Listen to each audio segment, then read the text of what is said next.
L'histoire de notre pays, comme celle de l'humanité et de la vie des nations, nous renseigne qu'aucun pays ne peut être déstabilisé lorsque sa jeunesse est vaillante, dynamique, alerte et proactive par rapport aux événements qu'elle perçoit comme des défis majeurs liés à son existence et à celle de la nation à laquelle elle s'identifie. La jeunesse est et a toujours été la première ressource, si ce n'est la force motrice de toute action posée dans la vie d'une nation. Cette réalité est suffisamment documentée et reflétée dans l'histoire de notre pays. Enfin, notre jeunesse, à qui nous voulons accorder toute la reconnaissance qu'elle mérite, a toujours été à la manœuvre des grands changements qui ont marqué l'histoire de notre pays.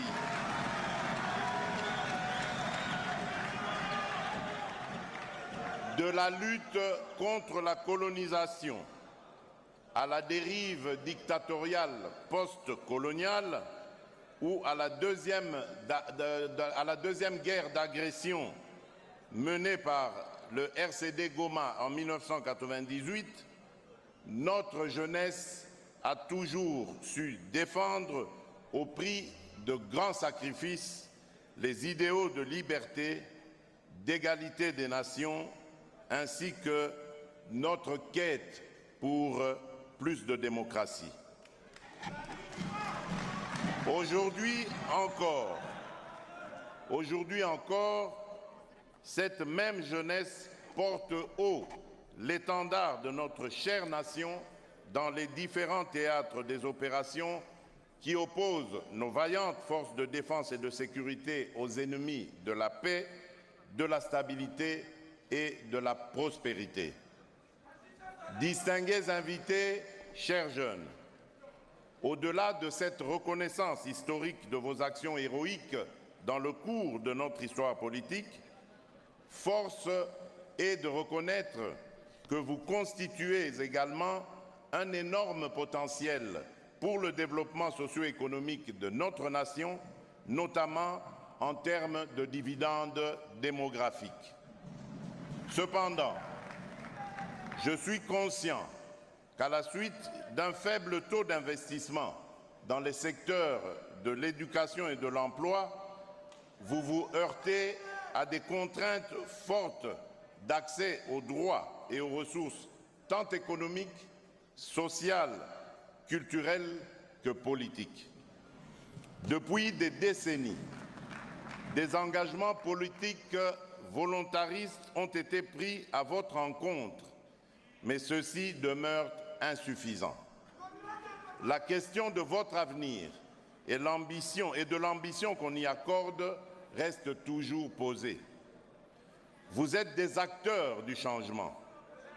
Nous devons apporter des réponses pertinentes à vos aspirations légitimes.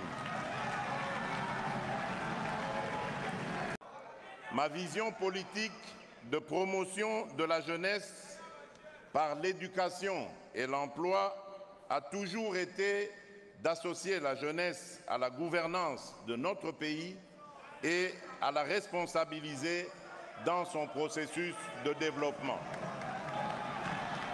Pour ce faire, il est impérieux de mettre en œuvre des modalités pratiques pour assurer la participation effective des jeunes aux décisions et aux évolutions des structures économiques, sociales, politiques et environnementales.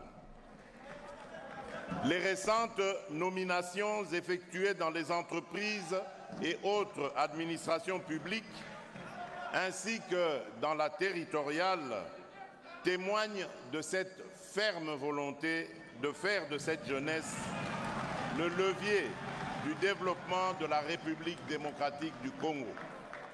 C'est également dans ce sens que je vous encourage vivement, chers jeunes, à participer massivement aux prochaines élections, non seulement comme électeurs, mais aussi et surtout à vous présenter afin d'imposer un regard avant-gardiste et d'insuffler un vent nouveau, empreint de responsabilité et de redevabilité vis-à-vis de nos populations dans l'appréhension de nos défis sociétaux ainsi que dans la gestion de la chose publique.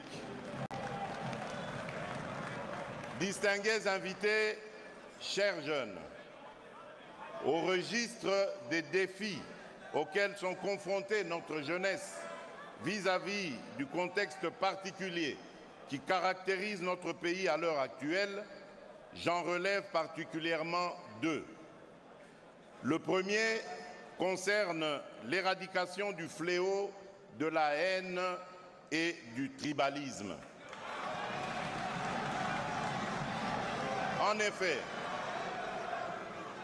En effet, les velléités tribalistes réduisent la République démocratique du Congo dans une vision parcellaire et non celle de l'ensemble des 26 provinces. Derrière le discours et les actes de tribalisme se cachent des limites managériales qui amenuisent le rêve d'un Congo unifié et prospère.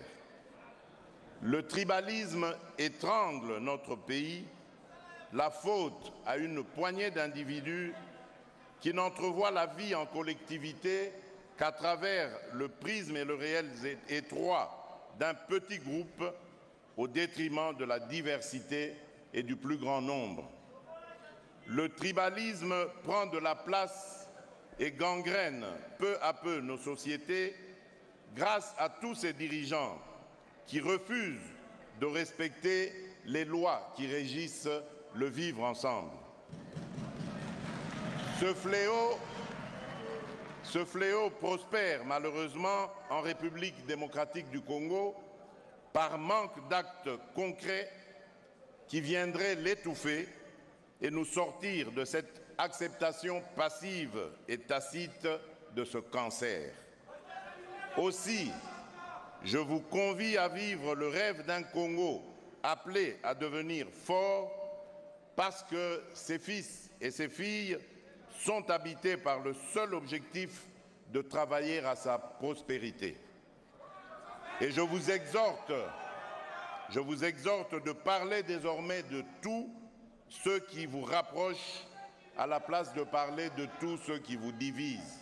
Le deuxième défi à relever concerne l'émergence d'une jeunesse résiliente et engagée qui participe au développement de la République démocratique du Congo à travers différentes activités incluant, entre autres, l'entrepreneuriat, l'innovation, l'accroissement du civisme, les valeurs citoyennes et la promotion de la bonne gouvernance.